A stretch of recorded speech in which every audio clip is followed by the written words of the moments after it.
The number of people infected with the coronavirus continue to climb, and people around the country are trying to contain its spread as soon as possible. The numbers are growing, but what are they telling us about the development of the situation? Nobel Prize winning American scientist Professor Michael Levitt believes he sees a glimmer of hope. According to his research, the virus's death rate seems to be slowing. How did he come up with this analysis, and what role can the international community of scientists play at a time like this? Joining our discussion from New York is Professor Michael Levitt himself, a computational structural biologist at Stanford University School of Medicine. Welcome, Professor Levitt. I'm also delighted to be joined on the phone again by my friend Dr. Chen Xiaowei, who studied virology for years and is founder of TeloSpring Health Technologies. Let me go to Professor Levitt first. Professor, so you were using a model to track and try to project the development trend of the situation. I understand both the number of confirmed cases, the number of death cases, and especially the number of deaths caused by this virus in Hubei, in other parts of China, and in general, on average. So where do your numbers come from, and what is your model telling you about the trend of this virus? Good morning. It's a great pleasure for me to be on CGTN. Thank you. My first time. I should say that I'm not an expert in epidemiology.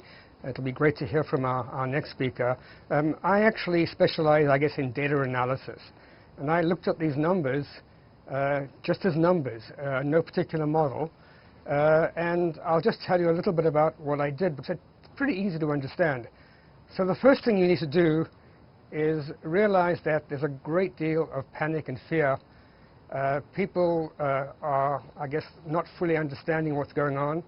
And in itself, this fear and panic is a very bad idea, because it weakens our immune systems.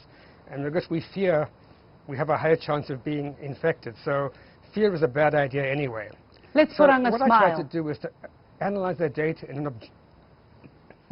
okay. I wanted to analyze the data in an objective way as I could, and basically ask what the numbers tell us. So the first thing you need to do, and this is actually not being done, although it's obvious, is to separate out Hubei from everywhere else, what I call non-Hubei. And what you basically find is that in Hubei there have been a lot of cases, almost 17,000, and also quite a lot of deaths, 479. But outside Hubei, non-Hubei, which is outside Hubei in China, the rest of the world, there have been still quite a large number of cases, almost a little bit over 7,000, but almost no deaths, only 13 deaths. So there's a very, very big difference in the death rate between Hubei and non-Hubei. Basically, the chances of dying if you're a case in Hubei is 16 times higher. Now, if you actually look at the Hubei area more carefully, you discover that even in cities very close to Wuhan, some of them have been badly hit, cities like, I guess, Yenzhou, Jingmen, and Tianmen, whereas other cities that are very, very close are basically just like cities elsewhere in China. So this is already very puzzling. It almost seems like in Hubei we have something more like poisoning than an infection. But essentially, for any kind of so basically, I'm not right now. I think that outside of Hubei, the situation is nothing to be worried about. The death rate at 0.018% is basically about the same as good old influenza that we're all very happy about and don't get upset about. So I think that's important. I think a lot of people look at the death rate overall and think it's really overall. Go ahead. So China has been saying the average death rate is 2%. So that's combining what has happened in Hubei with what has happened outside of Hubei, all over China. So it's something like in between. Is that how you see it as well? Because China put the number at around 2%. What is your calculation telling you about the average death rate? That number is exactly the same. The average number has to be 2%. Basically, it's something like a little bit less than 3% in Hubei. In fact, today, for the first time, the death rate in Hubei dropped down below 3%. Okay, it's so a lot of people... zero outside Hubei. Yeah, a lot of people will ask you this critical question. They will say, so where do you get your numbers from? Because China has its daily or actually real-time release of numbers, but, you know, obviously a lot of people do not trust those numbers. All my numbers come... So I firstly, you know, as a scientist, not a politician, I trust the numbers I see.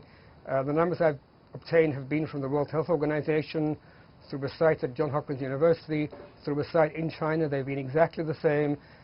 So far, I feel that the numbers that I'm seeing are just a single set of numbers.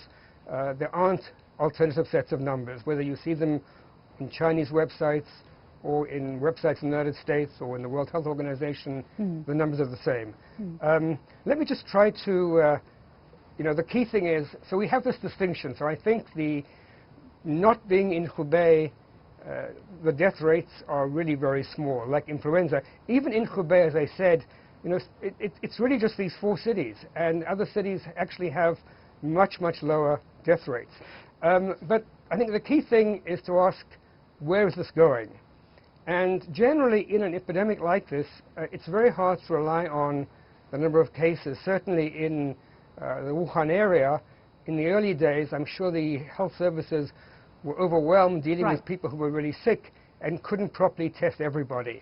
So as a result, the number of reported cases was probably much, much lower than it should be. The key thing is where's this going? And what you need to do is look at the deaths. We're assuming that whatever happens, deaths are correctly reported. And after somebody has died, you know why they've died, probably from the coronavirus. Hopefully so. Hopefully so. Everything so far has been... Yeah, hopefully so, definitely. Well, we don't know. I think oftentimes there's complications of influenza and, you know, bacterial pneumonia and many things like this. So again, we're assuming that the numbers are accurate, and if the numbers aren't accurate, then everything I'm just simply talking to the numbers and having them talk back to me and explain you were to talking what they about, said. Let me ask you this. You were talking about a particular chart about the number of deaths is increasing more and more slowly. Could you explain a little bit about that? Because there is this particular chart where we're seeing a rather sharp decline. Just be brief in that, please.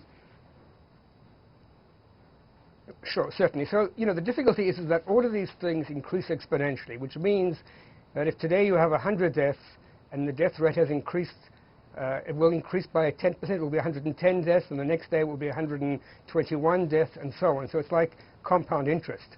And the key thing is to get away from that exponential growth, which will lead to very high numbers.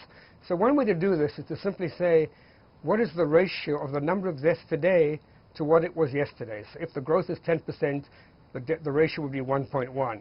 And this ratio, there was a 30% increase in deaths a week ago, and now it's down to 15%.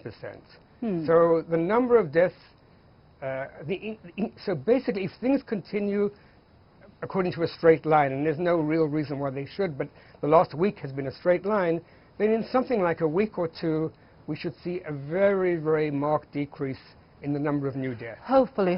Thank you so much. The total deaths will then start to be the same. Yeah. Thank you so much, Professor Levitt. Yeah, I'm going to leave it there. I'm going to go to my colleague Xiaowei very briefly to get her perspective on the situation, observing things from within China. Xiaowei, what do you think of the numbers or the trends that Professor Levitt has painted for us? And there is one big question that everybody is asking. How about those who possibly have died because of infection of this virus, but because of lack of diagnostic capacity, lack of treatment capacity, they were not counted as deaths caused by this virus? How do we look at those?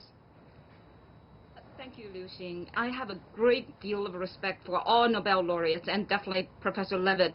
However, we do need to look at the number with keeping in mind that these numbers are dynamic.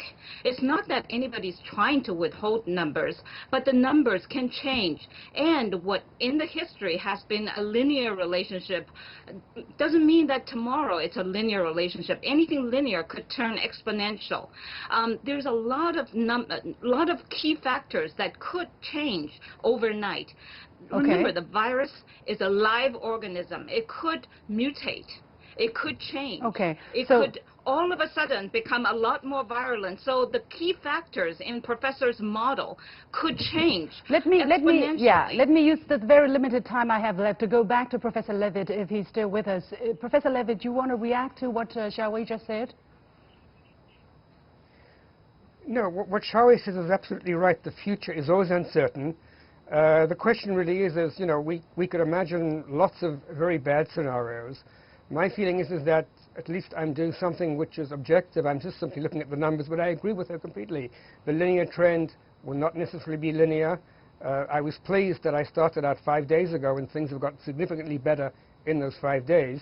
So I think we are going to see a turning around soon, and this will immediately make people feel much, much better. Obviously, I cannot address the issue of missing data.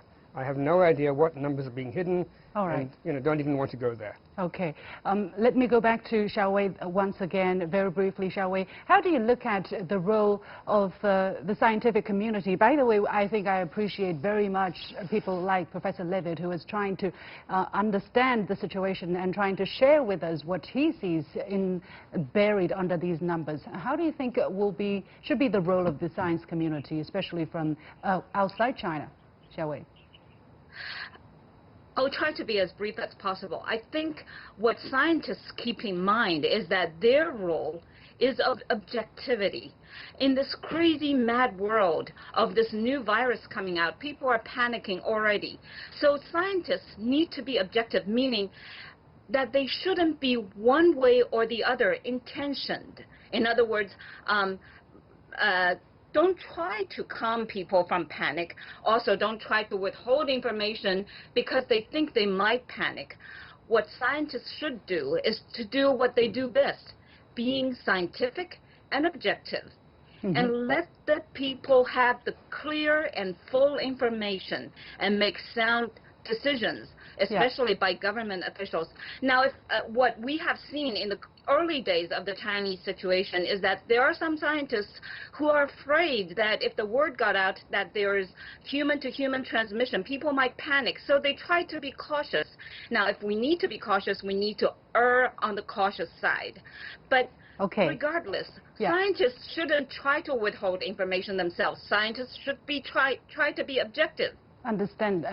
Yeah, very limited time left, but I appreciate it very much, and I think we all have to be very factual, very open and honest faced with this epidemic. A big lesson to be learned.